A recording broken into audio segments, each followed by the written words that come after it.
I don't care how I feel. Yeah. I don't care if I feel happy or sad. It doesn't really affect what I do each day. I do the exact same things. I act the exact same way. I don't care. Yeah. I don't put weight to the significance of the emotion. So I always consider myself a happy person, but if I woke up and I was slightly less happy one day than another, it wouldn't affect anything I do and I wouldn't put any relevance to it. I'm human and that's life. But truthfully, it doesn't matter if it's getting a girl or it's making money or it's getting status. It doesn't matter what it is. As a man, we live in hyper-competitive environments. I don't think enough men understand how competitive the world is. If you want a girl, you're competing against other men. You're not the only man who had the idea of getting that girl. There's no girl you're going to see and go, I'll get that girl, and didn't cross anyone else's mind. Everybody else wants her. You have to outcompete other men. You have to be as competitive as possible. You have to be as successful as possible in all realms. You have to be as good looking, as funny, as smart, as spontaneous, as interesting, as charismatic, as rich as possible. You need to try very hard to be your absolute best. And as you become a better man, you'll crack through different tiers of attractiveness and eventually you get to the top and you'll be able to have any girl you want. But the truth is, I have a lot of guys ask me, similar to your question, a guy will come to me and go, how do I get a girl? I'm like, bro, you're a loser. Yeah, but I know, but how do I get a girl? Well, you're a fucking loser. You're a loser. Why are you asking me? It's like saying, how do I win a race with a push bike? You're racing Ferraris. What do you want me to do? Yeah. There's only so much you can do. There's only so hard you can pedal. There's only so many tricks and tips. There's only so many game things you can say, so many pickup lines. If you're a loser, it's going to be very, very difficult and it's going to get harder and harder. The game is rigged to become harder and harder for men. It's not getting easier. It's going the other way. And if you're going to be on a racetrack and there's going to be Ferraris there and you're going to be on a pedal bike or in a Nissan, you're going to get smoked. That's the game. You have to up yourself. You have to improve yourself. I'm not going to lie to anybody here and say you don't have to improve yourself. You can stay a loser and get chicks because you can't. I don't understand how many humans function in the world today. I don't get people who don't think like me. I don't understand it. I'm like, well, then how have you survived this long? Life is hard. Life is difficult. Maybe I've just been unlucky, which I don't believe in, but I've had so much trauma and bad events and negativity and stress and all these things that have happened to me. And I've used all of it to be monumentally successful.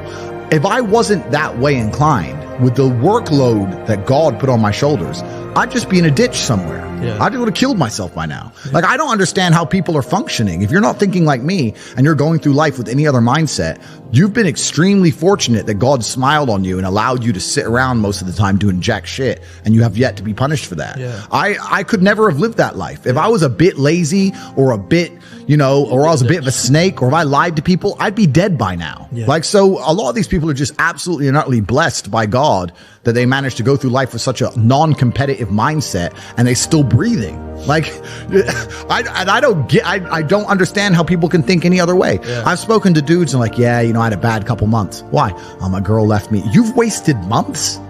You've wasted months over some... Like, you had think of how much God loves you to have given you the grace and given you the opportunity to waste months of human time over some chick. Like, talk about blessed head to toe. If I waste months, empires are going to collapse. I'm going to end up in a cell or dead if I waste months. I have things to do every single day. I can't waste a second. Like, these people are just absolutely infinitely blessed. And their mindset is a product of that because they're spoiled children. Absolutely spoiled children. If you're going through life with any other mindset besides a hyper competitive one, where you are capable of competing with some of the most dangerous men on the planet in all their forms, me and my network, and also my competitors. If you don't have that mindset, then you have to understand that you are spoiled. Yeah. You're spoiled by your reality because there's a whole bunch of people out here daily who fail. There are men out here who fail daily and they have yet to feel the true consequence for it. They fail to go to the gym when they know they should have gone to the gym. They fail because they forgot their keys and it took them 10 minutes to find them. They fail because they replied to a question they got sent on WhatsApp the wrong way. They fail because they didn't smile when they were supposed to. They didn't say please and thank you to that person who helped them. They fail because they didn't say hi to that girl who's looking at them out the corner of their eye. They just fail perpetually. They go through life missing every opportunity and just failing. And somehow we've built a society which is so soft and God is so giving and so graceful that they still have a place to eat and somewhere to sleep, and they're still surviving. That shows how nice God is. Yeah. Because before this society, truthfully, if you were that level of failure, you would be dead. Survival of the fittest. It's survival of the fittest. And none of these men out here are fit. No. Their mindset isn't fit. Their reality isn't fit. They're failures. They're failures. Yeah. And they're just failing every single day. I'm like, but you know what? Tomorrow I'll go to the gym. Yeah. You've been failing your whole life. That's all you've done is fail. And then you sit and wonder why people like me absolutely and utterly outcompete you. It is so easy to become a top tier male in the world today because the competition is so ridiculously low. There are 2% killers like me, and everybody else, amateur. Head to toe amateur. They can't even pay attention to anything. They can't try anything. They're amateurs. And it's really mind blowing to me because I've tried with all of my computational power to imagine having a mindset different to mine. And I just can't see a reality worth having. I can't see a reality worth living. I can't see how you're going to build a life worth experiencing if you have any other mindset. I can't see it. Yeah. I've never met somebody with a fantastic life who did not completely and utterly believe in themselves. I've never seen somebody massively succeed and they didn't believe in themselves. Ever.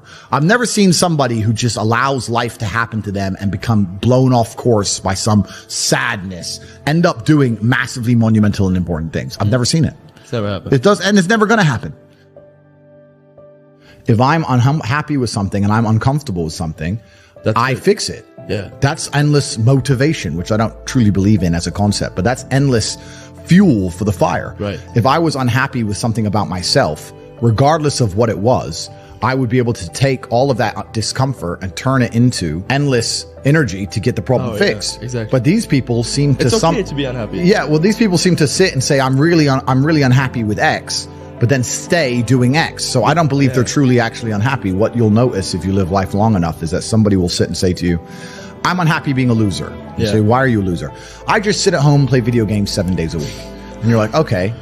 And maybe 3 days of the week, they're unhappy doing that. Yeah. And that's the time they email you, and that's the time they want to make a change. But 4 days of the week, they don't really, it doesn't really bother them. Yeah. It doesn't really bother them. Because if it bothered them 7 days a week, guess what? They would fix it. Correct. Yeah. So I have very little sympathy for people.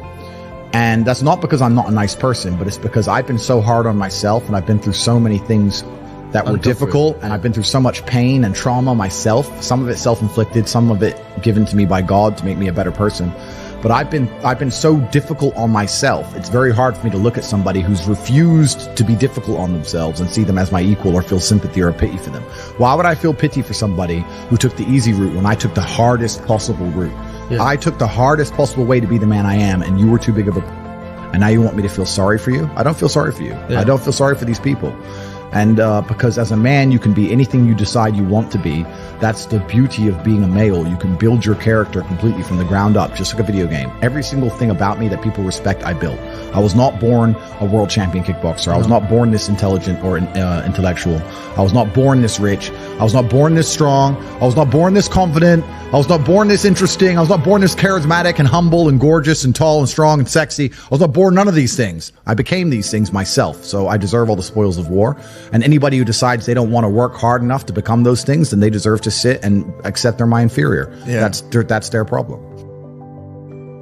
So you talk a lot about purpose. And what is your thoughts as to, do you have like an exact answer as to why we are created as humans and why we are here? Like, what is the purpose of life? Why have we been given life? I think we're here to struggle and to learn. I don't think we're here to be happy. That's why when we keep going back to the happy argument, I've always found that kind of frustrating and annoying. Yeah. And someone goes, oh, but I want to be happy. Why? Why? Why do you want to sit there and laugh? Like you were happy your entire childhood. That's your happy days. You're allowed to be happy as a kid. It's all over now, right? You're a man. You have responsibilities. I think we're here to do important. Provide, protect, and we're also here to do important things. And important things are going to be difficult, and they're going to be hard, and you're going to get frustrated. But that's what gives you purpose. Yeah. I don't see anyone who's chasing happiness. I think that's a very feminine frame. I understand why some women just want to be happy. I don't know how it feels to be a girl, because I'm not one. But in my experience, I know women who just want to be happy. Yeah. Girls just want to have fun. Fine. But you're a man, right? And if you're a man, then it's absolutely an utterly different experience of life. I think we're here to struggle. I think we're here to endure pain. Yeah. I think we're here to just see how hard we are to kill. I think that going through terrible things and living through them and coming out the other side is one of the most fantastic things about being human. I think that it's almost like once you understand what life is really about, there's no emotion which isn't enjoyable. The only emotional state which can be seen as detrimental is feeling nothing at all. But if you're sitting at home and you're feeling truly heartbroken, at least you're feeling something, right? And I think that's the whole part of being human. I think we're here to struggle. I think we're here to go through pain. That's so I wake up each day and go, what can I attack? What problem can I solve? And look at history. Why did Genghis Khan wake up and want to conquer the whole world? Why did Napoleon conquer the world? Why did Alexander the Great conquer the world? You just wake up and just say, give me this, give me that. I want all of it. I need to, there's an army there. They're really big. We're better. It's intrinsic. Yeah. You need to go and conquer. That's the purpose of life.